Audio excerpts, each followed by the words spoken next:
أعوذ بالله من الشيطان الرجيم. بسم الله الرحمن الرحيم. سأل سائل بعذاب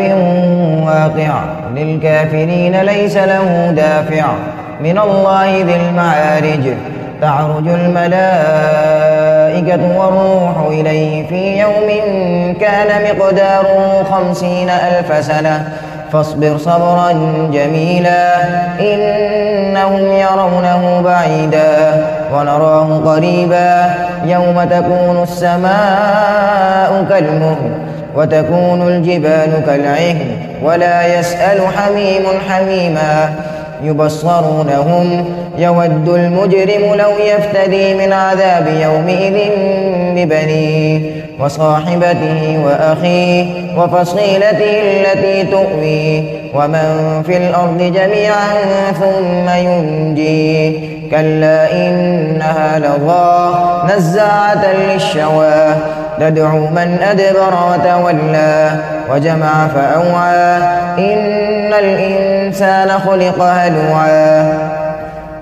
إذا مسه الشر جزوعا وإذا مسه الخير منوعا إلا المصلين الذين هم على صلاتهم دائمون والذين في أموالهم حق معلوم للسائل والمحروم والذين يصدقون بيوم الدين والذين هم من عذاب ربهم مشفقون إن عذاب ربهم غير مأمون والذين هم لفروجهم حافظون إلا على أزواجهم أو ما ملكت أيمانهم فإنهم غير ملومين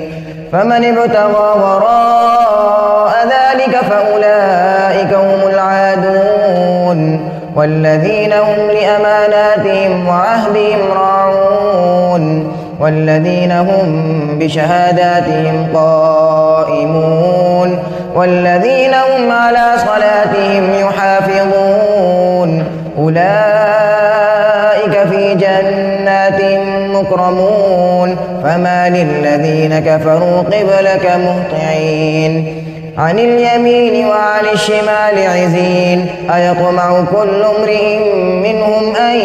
يدخل جنة نعيم كلا إنا خلقناهم مما يعلمون فلا أقسم برب المشارق والمغارب إنا لقادرون على أن نبدل خيرا منهم وما نحن بمسبوقين فذرهم يخوضوا ويلعبوا حتى يلاقوا يومهم الذي يوعدون يوم يخرجون من الأجداث سراعا كأنهم إلى نصب يوفضون خاشعة أبصارهم ترهقهم ذلة ذلك اليوم الذي كانوا يوعدون صدق الله العظيم.